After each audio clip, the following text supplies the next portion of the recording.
Now drop your guard when it come to them, ya youth, yeah. Them fully guard up and them quick fi execute, yeah.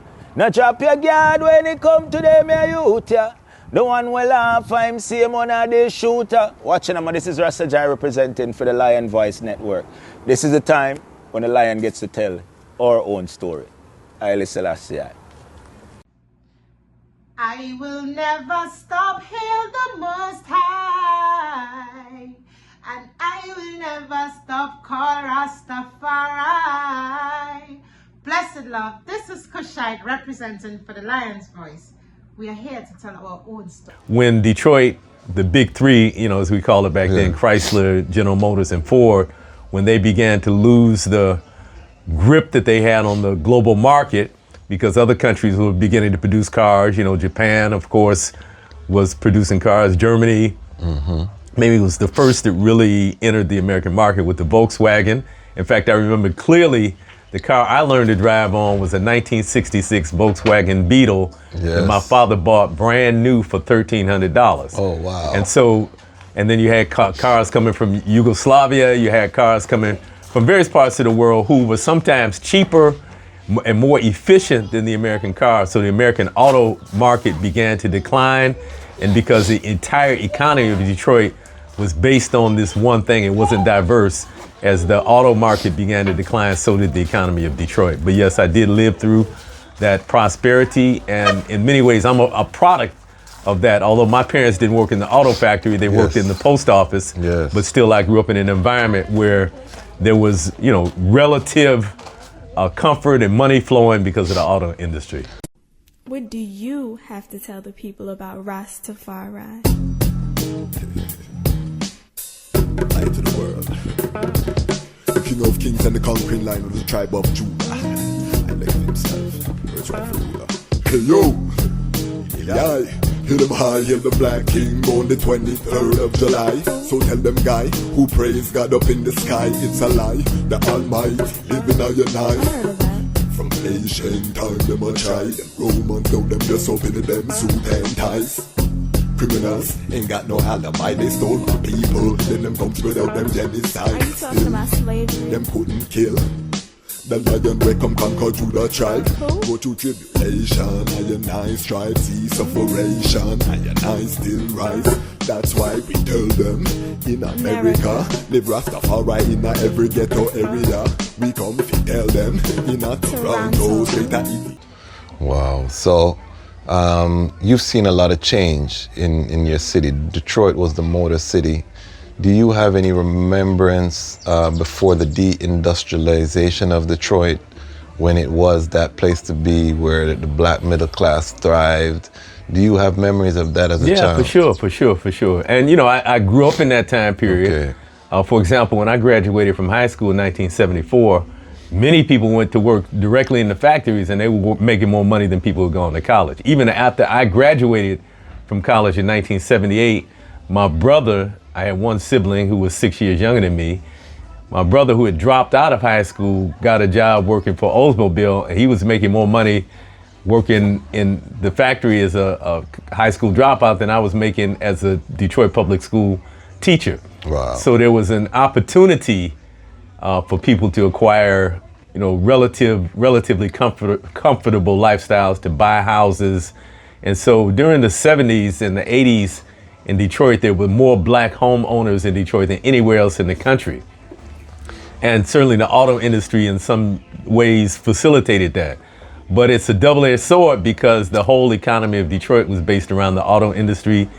Many people either worked in the plants directly, or you had a lot of other businesses that provided parts or services to the auto manufacturers, so they were connected in some sense. And so when Detroit, the big three, as we call it back then, Chrysler, General Motors, and Ford, when they began to lose the grip that they had on the global market, because other countries were beginning to produce cars. Japan, of course, was producing cars. Germany, maybe was the first that really entered the American market with the Volkswagen.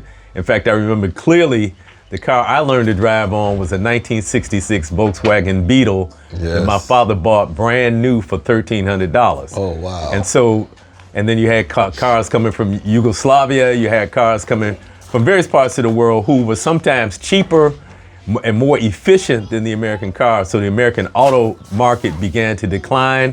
And because the entire economy of Detroit was based on this one thing, it wasn't diverse. As the auto market began to decline, so did the economy of Detroit. But yes, I did live through that prosperity, and in many ways, I'm a product of that. Although my parents didn't work in the auto factory, they worked in the post office. Yes. But still, I grew up in an environment where there was, relative comfort and money flowing because of the auto industry. And this is a great time to talk about global supply chain, because a lot of that work was outsourced. Yes. Neoliberal policies. Yes. And trade policy. Yes. The supply chain was globalized, and now American cars, the components, That's right. no longer made in America. That's right. You had massive automation that took place as well. That's right. But I was just thinking, could we see a future where agriculture replaces the big three as a major employer and uplifter of our black community? I just had that thought when you were talking about. I'm not sure about that. Okay. And I don't really want to look at what we're creating it kind of in relationship. I don't want to make the big three the standard that we're now trying to strive for. But certainly, any people striving to be self-reliant, the first thing you have to do is be able to feed yourself. Yes. And so there's kind of two types of economies. There's the internal economy that we have within our communities and within our people, where we produce things and then we buy the things from ourselves in order to supply our own needs and create a circular economy.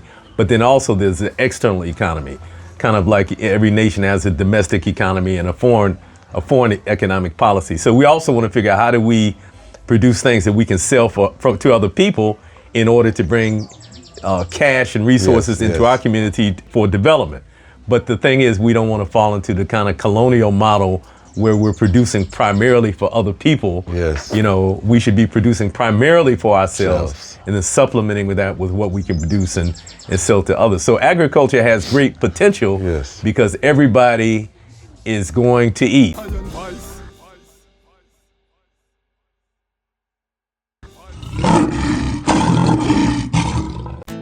Yeah. I shall lift up I eyes unto the hills from whence cometh I help. I help coming from the true and living eyes, Imperial Majesty Emperor Haile Selassie the First, who created Zion and earth. He shall not suffer I foot to be moved. I hold, he that keepeth Ethiopia shall neither slumber nor sleep. Well, youths in the streets right now, riots in your town now, Babylon them burning down. One bad police right now, riots in your town now, Babylon them burning down. No justice, no peace right now, riots in your town now, Babylon them burning down. The fire now cease right now, riots in your town now, Babylon them burning down. The youths them rise against brutality, man a kill another man for your salary. Them train them at the shooting gallery, black and loot, you might lose all your family. Them defend white supremacy, so them see the African as them enemy. It's been like this for centuries, them sick mentally. That's why we have you out in the streets right now. Riots in your town now, Babylon them burning down. One bad police right now, riots in your town now, Babylon them burning down. No justice, no peace right now, riots in your town now, Babylon them burning down. The fire now cease right now, riots in your town now, Babylon them burning down. Them said them tired of the looting, I and I tired of them shooting. Ku Klux Klan they recruiting, then them dress up in a blue suit and they're brutalizing our youths them. No court, they just execute them till the people start learn the truth and the black youth go strap on them Gideon boot and